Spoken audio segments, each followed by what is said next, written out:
অনেক মা বোনরা মসজিদে আজানের অপেক্ষা থাকেন, বলে মসজিদে পুরুষরা নামাজ না পড়লে মহিলারা বাসায় নামাজ পড়া যাবে না।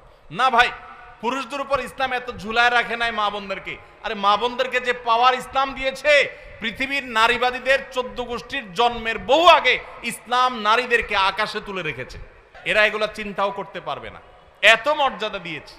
উমরা যাবেন, পুরুষ হইছেন তো জোরে জোরে তলবিয়া পড়া লাগবে, রোজা আছেন আর গায়ে রোজা আছেন, কোনো মাফ নাই, ছাড় নাই। আর মহিলা হলে আস্তে আস্তে পড়বে, রিল্যাক্স মোড, কোনো টেনশন নাই, কি আরাম, চিন্তা করে।